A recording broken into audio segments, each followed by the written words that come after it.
Hello and a warm Collisions YYC. Welcome to my guest, Miss Liz O'Connell. How you doing, Liz?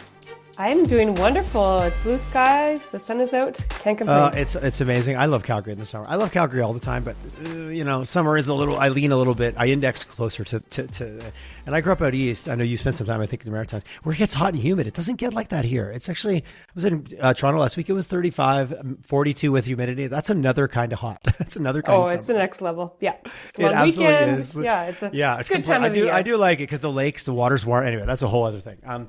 CEO and co-founder at Arolytics. So what's in Arolytics? Let us in the tent. Give us a little bit. I know you do a lot of investor pitches, which we'll talk about, but give us a quick little elevator pitch. What are you guys all about, and what problem do you solve in the world?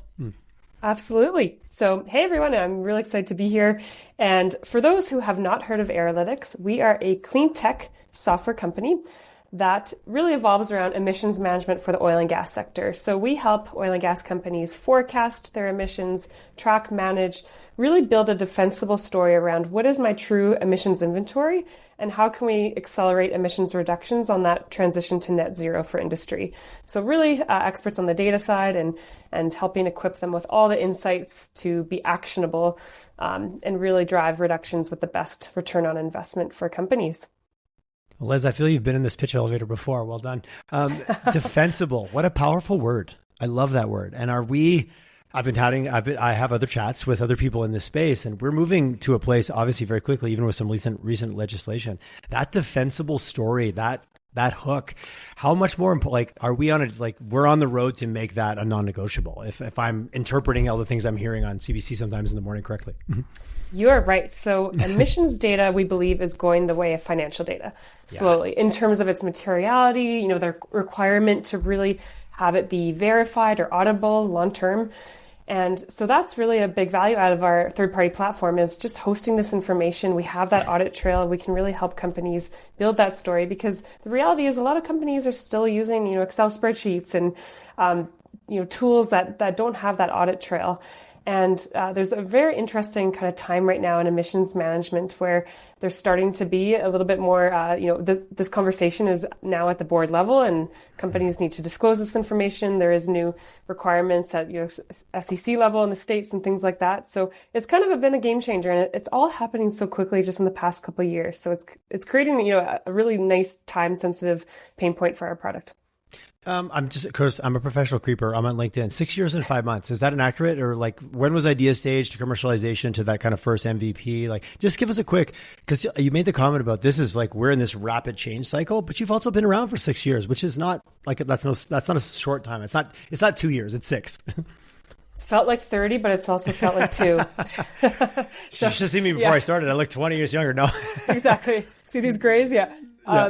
So 6 years, you're right. And really the founding team, we all met while working at St. FX University on the east coast of Canada. Funny enough, very far away from the traditional oil and gas energy sector in Calgary. But the lab we were working at is one of North America's largest emissions research groups. So we got a ton of expertise doing different R&D for technologies and starting to do a lot of field work to actually get out in the field. And so that's really kind of where the foundation of our expertise came from. And then back in 2018, we heard, tailwind, there were new regulations coming down the pipe where for the first time ever, the oil and gas sector would have to start measuring, reducing, and reporting their emissions.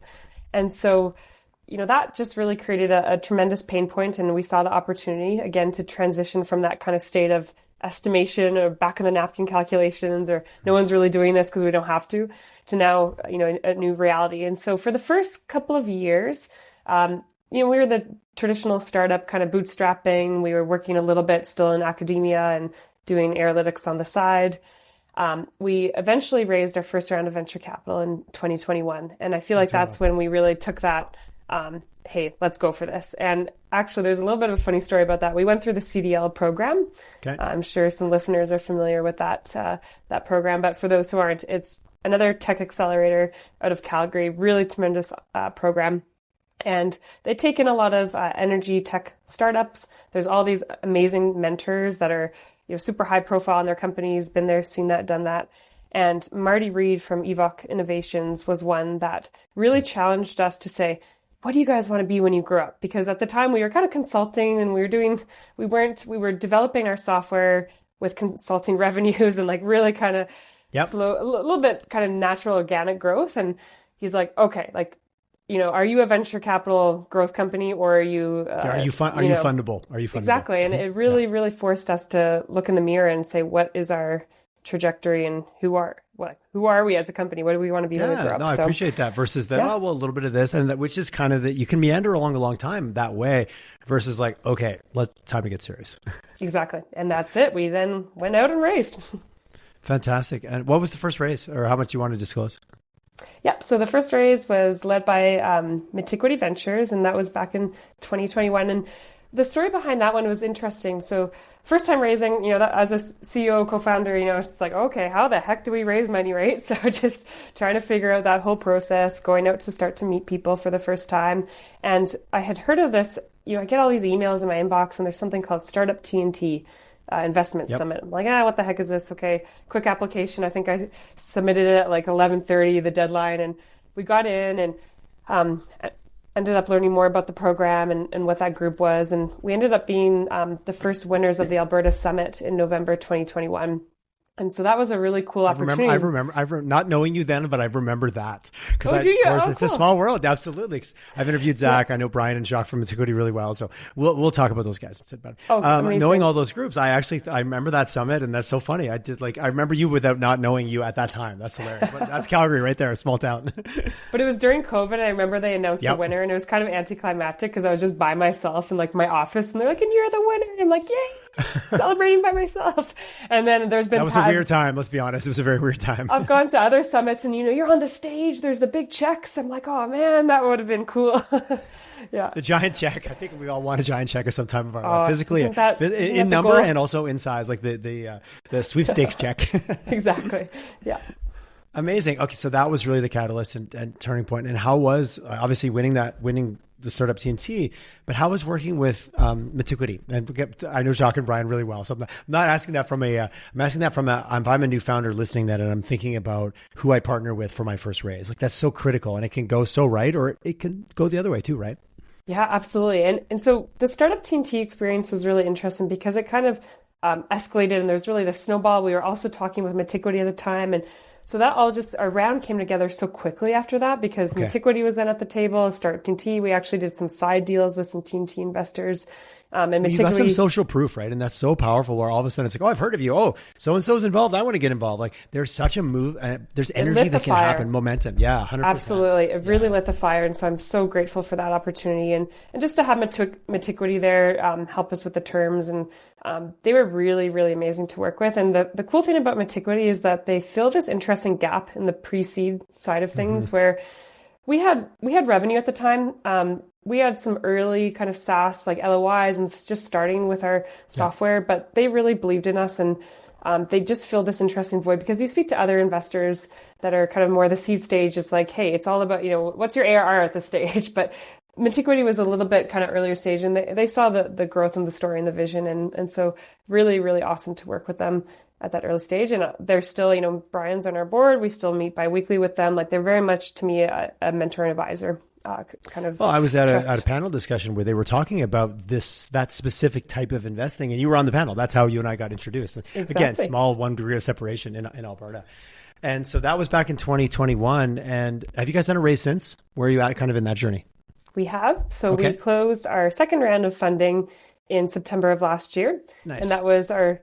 It's funny. I'm always cautious to label these rounds. When we raised our first round, I'm like, naming. That's it. I like what you said there. No, there's a lot of truth to that statement. So in 2021, when we raised our first, I'm like, this is our seed round, and then I'm like, okay, I think that was a pre-seed actually. So anyway, we raised our second round in September of last year, and that one was led by BDC. They just launched a new sustainability venture fund, and so we participated with them. Oh, so you've been a very cool ride. It sounds like it's been a crazy. To be clear to the audience, that you don't have any gray hairs, but I appreciate that joke in the sense that that's a lot has gone on in the last couple of years. Yeah, no, it's been a good ride, and we've been really grateful to have the support of those investment groups and kind of just see them as partners along this journey. So No, it's been really good. And talk to me about customers. Like, obviously you got to grow, you made the comment earlier, you made the joke when we first introed about, and I'll paraphrase my own, like sometimes our biggest competitor is a spreadsheet, right? Well, we've already got a spreadsheet, so we're doing it that way. What would this look like? So just talk to me a little bit about, as the market's maturing, and this is something people need, but they don't necessarily want or ready for yet. And just talk to me how that's even shifted the last few years. Absolutely. And so we think about the market in kind of two ways. So there's definitely a compliance driver, especially in Canada. Canada has some of the strongest regulations around emissions and reporting of that globally, actually. So they're kind of seen as the leader in the methane space. Okay. Apologies. No problem. Having a cold is okay. You're human. I get it. And then, I do appreciate kind of Canada's lead, and sometimes you just don't realize those things because we live in it, so you don't realize, right, the role that Canada plays. And I've had some of those conversations even about the standardization of some of those regulations globally. And like accounting, until we get to something that everybody trusts, this is still going to be messy, right? Mm-hmm. Exactly. Yeah. And so that's been actually the regulations have really given us a strong foot in the door, because by working with Canadian companies, they're seen as leaders because they've had this kind of early mover advantage on, hey, we actually need to do this. We need to start measuring, deploying tech for our inventories and understanding what we're doing. But apologies. When we start to move and sell into the US, that's actually brought us a lot of credibility, because we've been able to say, hey, we've been doing this for years, and these are all of our learnings. And do the customers that you talk to in the U.S., are they educated, informed, knowledgeable enough on the differences to see that as part of your value proposition? Because you've played in a place where the regulations are more significant.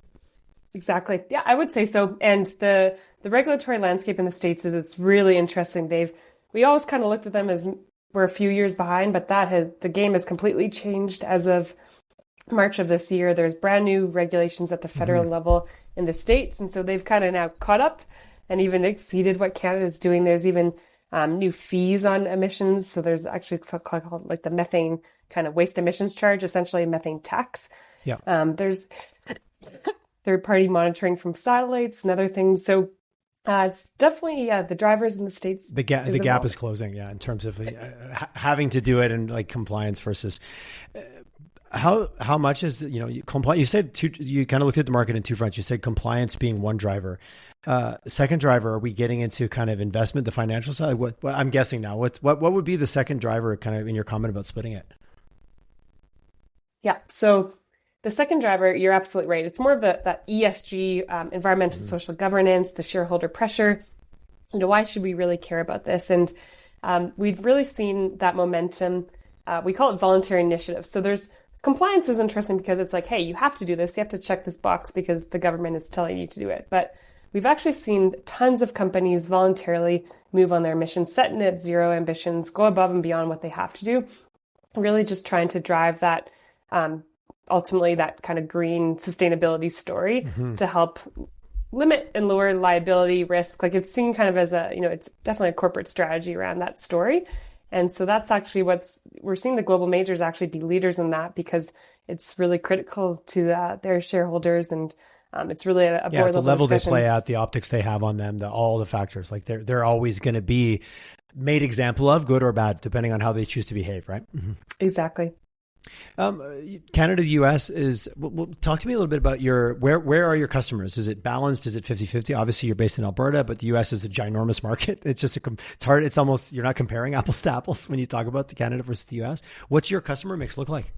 Yeah. So traditionally, or to date, I should say, we have been a bit more focused in the Canadian market. And that's just been word of mouth, a lot of kind of organic growth with our customer base here. It's, hey, we're working with Arolytics. Have you heard of them? And then Calgary, the energy sector is so small here in Western Canada. And so that's really helped us just with our kind of early traction with our customers. And we're working with like the largest oil and gas producers in Canada all the way to the smaller private ones. And now our big strategic focus is US market entry and really trying to, right place at the right time, trying to enter that market with all these new requirements for them.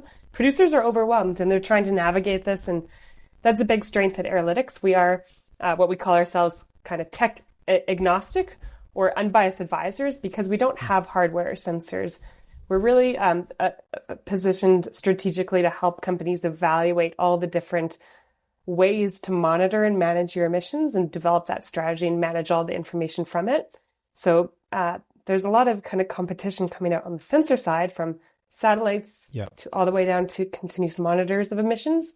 But that's really where we can help add value. So from that perspective, from a consulting versus technology, obviously to me, it sounds like from the outside, there's still a huge portion of your business that's dedicated to, we're going to come in and assess your current way you're collecting data, what data you're actually collecting, how you're managing it. So it sounds to me like there is still a pretty heavy balance or weighting between what an engagement, like if I look at an X engagement for X amount of dollars, a portion of it is going to be human capital driven. And the other part is going to be like, yes, we have the technology stack and infrastructure to be able to then help you insight and draw this and report it. And a defensible story. That's my quote. I love the word defensible. It landed. So is that, when if I think about the business, is that kind of how the balance is evolving? Absolutely. Yep. So that's really traditionally what we've done is we have this like phase 1 and phase 2 approach. So phase 1, let's get our foot in the door, really understand what the company's pain points are. Where are they at? What is that kind of gap analysis versus what are they doing today versus where they need to go? And we do have a consulting arm with a team of emissions analysts that are experts in this space. We have an emissions forecasting or modeling tool that's currently run in-house where we can really, again, evaluate technologies and build that strategy for them. And then that really sets us up well for kind of phase 2 is the execution. So really actually deploying the software. And once the data is being collected, how do we actually gain emissions intelligence from that, help connect the workflows across the field teams and the operators to the office and, the reporting and the disclosure of this information. So it is kind of a two-pronged approach that we're taking currently. Okay. When you think about, now I'm putting my investor hat on, thinking about the value of the business, obviously there's kind of more, feels like a traditional, which often is valued in a different way. Let's just say that from a consulting perspective versus your earlier comment of like, what's your ARR? What's your MRR? What's like some of those numbers that really get associated to tech, which often can drive the valuator, right? The multiplier of what that looks like. How do you juggle that just even as a founder or as a leadership team, balancing off what it takes to provide the best service to the customer, which of what, clearly what I'm hearing, we know what they need, we go in and help them, but also we're trying to build a business that ultimately garners a higher valuation. If we're just playing with, do those two tug and pull at each other, or am I creating a battle where one doesn't exist?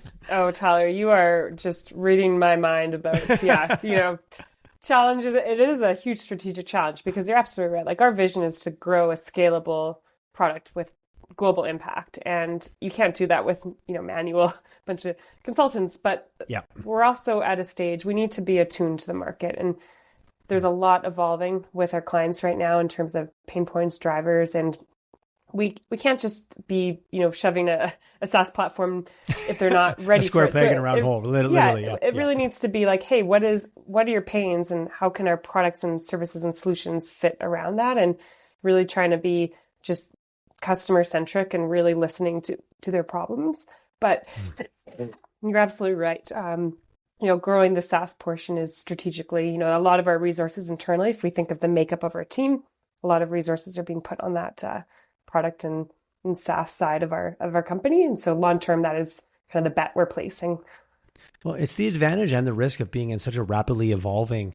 It's hard to build like this is the one software solution to rule them all. But 6 months from now, everything's going to not change, but evolve, right? And it's going to shift.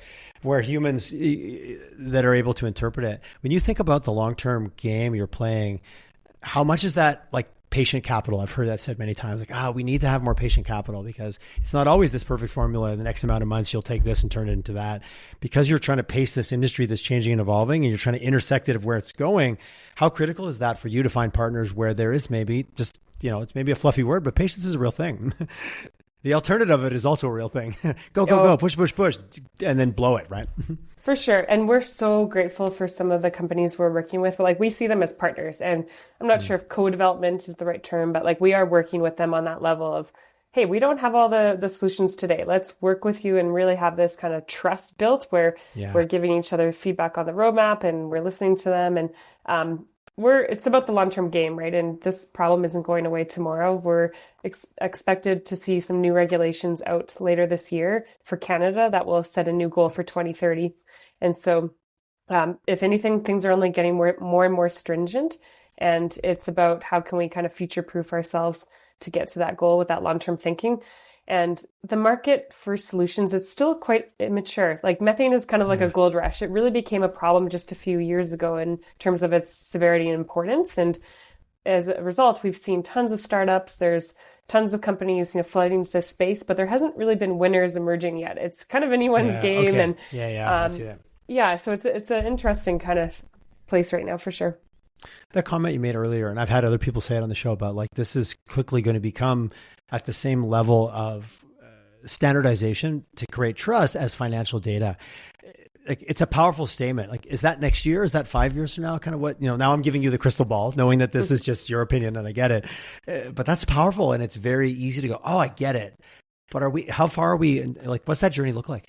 Yeah. So just to give you an understanding of the global importance and some of the drivers here, about a month ago, the EU government announced a new methane emissions import standard, and it's still very much being finalized. But the goal here is that for any import of oil and gas into the EU, you need to actually credibly demonstrate the methane intensity of your gas. And so it's actually affecting kind of global, exports and imports at that level.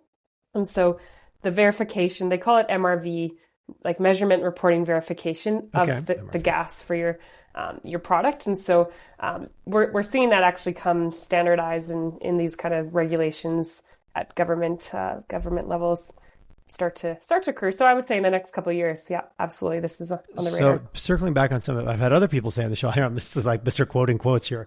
The last barrel should be Canadian because it's at such a high standard, and from a human rights to an emissions to based on what you see in the world you live in, you've kind of alluded to it already that we are already operating at a high standard. Like if you think about these global regulations, it should be providing ability to get to market, but that's another podcast for another day. Get it to Tidewater. Does that really lend well for a country like Canada because of the level of regulatory that we're dealing with?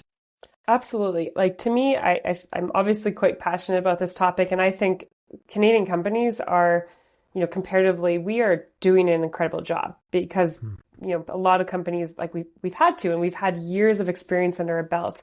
And to me, it's actually, in a sense, a little bit of a marketing gap as well. I think there's opportunity to really credibly demonstrate how low emissions our gas is. And if we can have third-party verification of that, even better to really credibly demonstrate it. But we should be shouting that on the tops of the mountains globally, because this is, something that we have a lot of experience in, and we can actually have the data to credibly demonstrate it. So yeah, I believe we have a comms problem for sure and a PR problem, but we've let someone else tell our PR story and they didn't do us any favors, but that's another little bit of a bag of tricks. Bill C-59, greenwashing bill, thoughts on that? And this is where I make you the default expert. So if you're like, I don't really know and I don't feel like comfortable, you can, I'm going to give you the out, but just seeing like it, to me, it just keeps pointing to, hey, no more screwing around. We need to have very defensible data to be able to tell this story. If someone calls you out on it, you need to be able to quickly reach inside the drawer and go, oh no, sorry, this is real. And I can prove it. Is it all just a culmination of things moving us in the same direction? Yeah, absolutely. And it hasn't really come up in conversations yet with, the people we're working with, but I've seen at the higher levels. Of course, that is obviously, an interesting bill that's coming out. And I think, again, there's no space in this world right now for not having that defensible story around your data. Like we're past that. That was, and when we started Arolytics, it was kind of like the wild, wild west. Companies were, they were doing what we call emissions factor reporting. And they still are. Don't get me wrong. This transition is going to take years, but it was really where we take, broad extrapolations of emissions estimates, and we, what is a pump emitting, and let's extrapolate that upwards. But there started to be all these studies that were coming out. You may have seen them in the Globe and Mail. Oil sands are emitting X amount more than reported, or this site. It's a lot of bad PR for the industry. But really, the foundation of why that's happening is just because our reporting frameworks were so built around these estimates and not true reporting and quantification. So. I know that's not exactly directed to Bill C-59, but all signals it all contributes to this narrative that we often tell in Western Canada, that gets can be combative in other parts of Canada, because it's so easy to tap into those little gaps. And it's like, well, that's the best we could do at that time. And here we are. And then it gets picked out on as this like huge, oh my God, look at this industry doing all these bad things. And again, I'm very pro, I'm on your camp, and I have a lot of family back east. So I like to engage in these conversations. And my wife works in the sector. So sometimes she's like, well, actually, let me tell you what we actually do around it. Like, you guys do this. She's like, no, that's not at all true. And so much of it is a misinformation. And just, I grew up in Quebec. I knew nothing about the energy sector until I moved here, because I just never really had a chance or a reason to learn about it. Right. And sometimes it's just, I don't know. And bad narratives get traction. They just do. Like we as humans, we look at the threatening thing and we then go, oh my God, if that's true, what's going on? So I love the idea of putting some very real data behind some very good behavior. And if there isn't good behavior, then we need to fix that.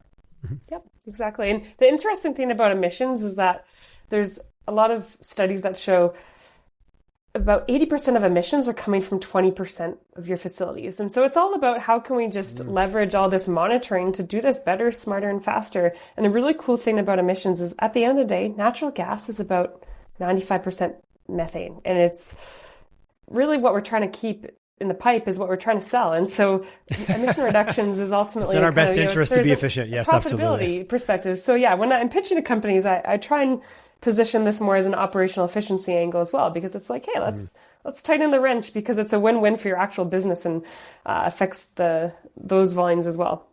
Well, it's not about getting on the right side of the P&L, like, oh, we're doing this, it's compliance, it's extra cost, versus is it revenue generating, and is it to contribute to more effective margins, or whatever, however they want to measure it from an operating perspective. Running your product out into the air doesn't help anybody. Exactly. Yeah. No, leaked methane equates to billion in lost product globally. So it's when you're talking to companies, is that the value proposition that lands harder?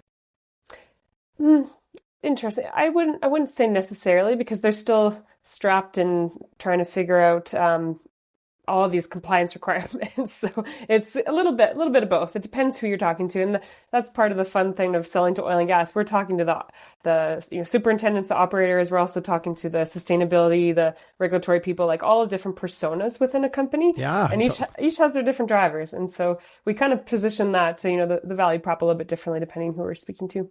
Well, let's put on our B2B marketing hat here for a second. How many people are typically involved in the buying decision-making group or the buyers group on the client side for you? Like you mentioned the word personas, you've clearly thought through this, that this person's going to care about. How many people do you typically interact with to quote unquote make a sale? Yep. So generally there'll be that champion that gets equipped with all of the information. Of course, we always try and understand who is the buyer and build relationships kind of on both sides. But when you're selling an enterprise SaaS solution to a massive company, it takes time. Like there's the security reviews, the IT clearances, goes through procurement sometimes. Like there's just all the loopholes. And so it's all just about that patience and working closely with them to just equip them with all the data they need. And often we touch a few different departments and people through that sales process. Do you have a number? Is it 10 people? Is it 8 people? Because you read all the stats like, oh, the buyers group's never been bigger. It's a minimum of 11. It's 12. Do you have it? And if you don't want to share, if this is probably like, I'm picking at it because I got my marketing hat on now. Yeah, no, I mean, gut off the top of my head, I'd say maybe 4 to 5 contacts, which is actually not that crazy. Okay, that's not so bad. Okay, I was painting a bigger story. What's your typical sales cycle? How long? Yeah, so SaaS is definitely longer, and not surprisingly, than some of the more consulting. And so generally when we start to work with a company, our proposals will kind of contain both elements, and we'll just kick off some of that, the consulting work right off the bat while the SaaS agreement is getting worked through. That's SaaS, a great, like from a strategy, that's a great land and expand, earn trust, and then work your way in. Like that just, to me, it's great to have that option of, and like you said, it's what the customers need as well. It's not just what you want to sell them, to be clear. Exactly. Yeah. So we have a bit of flexibility there, but I would say in terms of lane, like probably the shortest timeline is maybe like 3 months. And then like that's gone up to a year. And probably someone you met a year ago has reached out to you a year from. Sometimes they can be like, exactly. Well, when did it start? I met them a year ago. They were ready a year later, so then it's 18 months. Like I think sometimes they get so under. Well, how quick can we sell? And what's our sales cycle? And like, there is relationships. There's building trust, and like you said earlier, this is a fast moving. Like the industry itself is creating so much of its own friction and motivations and fear, and you're leaning into that. That's a messy stream to jump into a little bit. It is, yeah. Talk to me a little bit about your team. What's your team size right now? Like what's the makeup of the organization? Yep. So we're just under 30 people right now, and Nice. headquartered out of Calgary. But one thing that makes us unique is that because we have the East Coast connection from the founding team originating out of St. FX, we also still have a big footprint there. So most of our software developers, all of our development team is in-house, and they're scattered throughout a couple in Ontario, but the bulk of them are in the Maritimes, in Nova Scotia, one analyst in Fredericton. And then the bulk of our team is out of Calgary. So our product or emissions analysts, more of our customer-facing people, our sales, things like that. We have an office in the Ampersand building. It's a really cool energy transition center floor where a bunch of the Cleantech startups are all involved. Are you in with the Avatar crew? So it's the same floor as them, but we haven't been involved in the Avatar program. But yeah, it's such an inspiring, you go to work there and there's everyone working on kind of similar challenges of like, let's, conquer clean tech challenges and get to net zero. And it's pretty inspiring to be around people working on similar problems. That's amazing. And for you, like your perspective, obviously you're Calgarian, you were away at school, came back to Calgary. What's the vibe? What's the receptiveness? Like I just sense a high degree of positivity, but I also tend to talk to positive people. So I'm biased for sure. So, just hearing you talk, it sounds like there is a lot of positive energy, whether it's clean tech or startups, but just the technology wave in general and how it dovetails up to our longest standing industry, which is energy sector here, or certainly one of our major contributors. Yeah. Absolutely. And I think I am obviously biased, but building in all the right ways, Liz, in all the right ways.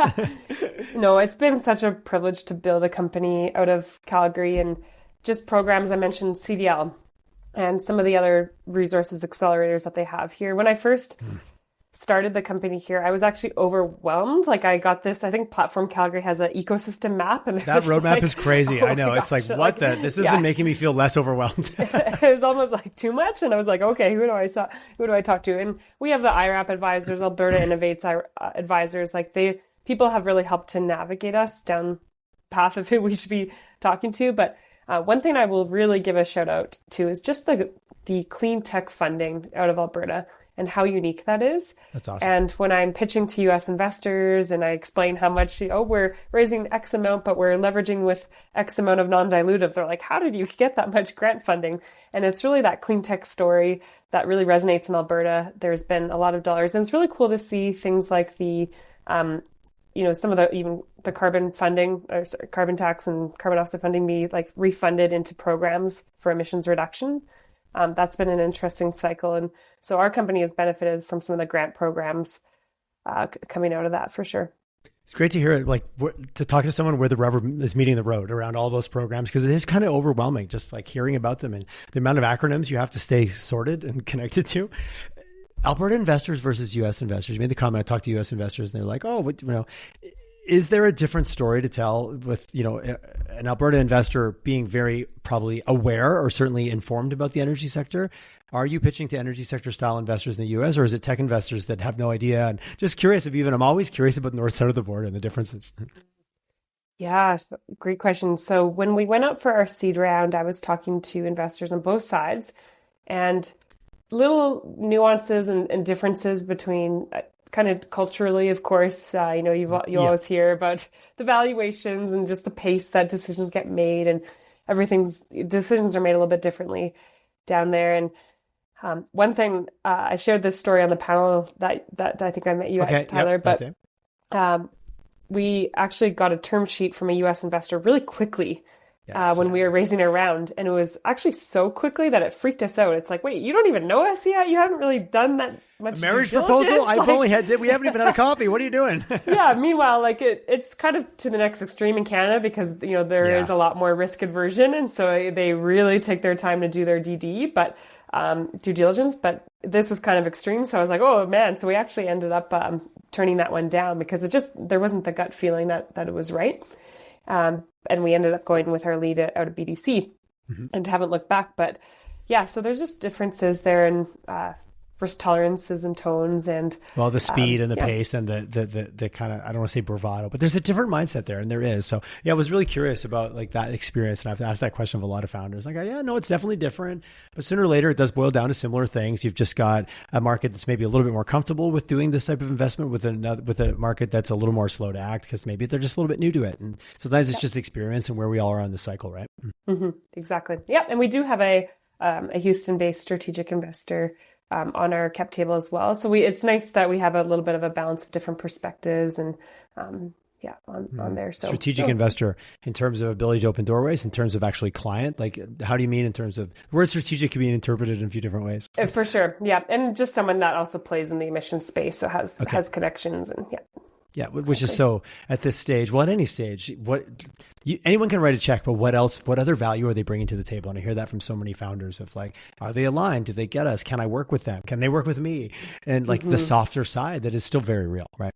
Exactly. And that really is what drew us to BDC. Our board member, Amika there, she has years experience working at Synovus and technology and innovation. And so it's just all about, exactly. What is the diversity of perspectives around that board table and what does each individual bring? And so that was something that really drew us to BDC. Well, that get it factor also can save many meetings, right? I understand. Sure. Now we can move to getting the thing done. Yeah, I don't need to explain why methane is important. Yeah, speaking to the already converted, sometimes you can just move things forward. I just saved a month of my sales cycle because I didn't have to. And if I'm explaining it, are you then the right customer? But that's a whole other thing. I'm really putting my marketing hat on now. Liz, you got such great answers to. You've been clearly grilled on many panels before. My questions are cakewalk. Going to the US, talk to me a little bit about, and I've had a lot of chats with different founders, but the go-to-market strategy for going into the US.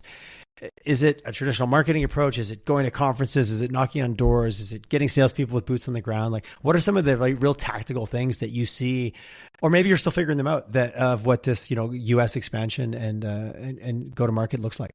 Mm-hmm. Yep. So we put a lot of intention behind our US go-to-market plan. What are our KPIs? What are our goals? How are we measuring this? What does success look like to us? And ultimately, the market opportunity is 10x what it is in Canada. And if anything, I think one of my learnings I would have been more intentional to actually start selling into the US earlier than we did. I think we were getting a lot of traction in Canada, and we were just focused there, and it was everything was going good. And it's never too soon to enter new markets. Sometimes, maybe I should be a little bit careful, but for us. And so for the US, it's a massive market, and our biggest challenge is just our awareness. And it's like, hey, we're waving our hand, we're Arolytics, ever heard of us? And so it's really an awareness kind of marketing gap. So how can we support that through more strategic marketing? We just also hired a boots on the ground contractor for a couple of months to really help kind of the initial conversations through her network and start to get someone there. So we are actually looking for a longer term fit there as well, currently hiring. So I think that was another really key thing. Is it's one thing you can sell to the States from Canada, but just having someone down there as well, physically present, really helps that traction. Well, you made the comment earlier of like, this is, you said wild west. It's probably still the Wild West. Maybe we dropped one wild, but you've got so many people rushing in with different technology solutions. Like as a buyer, it's very overwhelming when everyone's trying to sell you something that maybe at first blush, you don't know what the differences are and what the value like, and without brand recognition, it's tough because y'all sometimes can sound like we're all saying the same thing to a customer, right? Mm-hmm. Exactly. Yeah. And you kind of bring up another thing, like just, rushing into that, because it's not as simple as just waking up one day and deciding, okay, we're ready to go sell into the US. Like we were very intentional to really educate ourselves on all the new regulations, the state level requirements, is our product ready? What changes in our product had to be done? So how does this impact our roadmap? So from more of the technical side, there's a lot of intention put behind that as well to really equip ourselves as experts in that new market too. So we're showing up with conviction and we know what we're talking about. And that was really important to put the homework in, put the work in to be not ready. Just, hey, we're going to the US. Are you going state by state, geography by geography? How did you slice it up? Because to say the US is almost silly because it's like, there's so much. So are you guys on because each state has its own different ways of doing, like there are their own little mini identities, right? Some more than others. So there's district, there's state level, there's federal level. level. Okay, There's several tiers.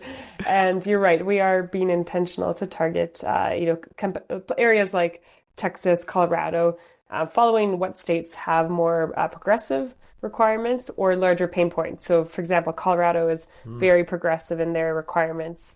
That really creates a nice driver, whereas a place like Texas, that's a no-brainer, just tons of production, yes, lots of problems, and I should call them opportunities for reductions. Yeah. So, and also Texas, from what I've heard, different people in different sectors, like very open to like new technologies, and we'll try this, and like it seems like there's a high degree of that openness of like the kind of get shit done mindset Absolutely. in Texas that I hear from a lot of people. It's a different culture there, and we're just kicking off a pilot with a global major down there, and we're really excited for that. And it was just fascinating working with them, and they had very clear idea of what they wanted, and it's very refreshing. Some of the mindset around, hey, let's just try it.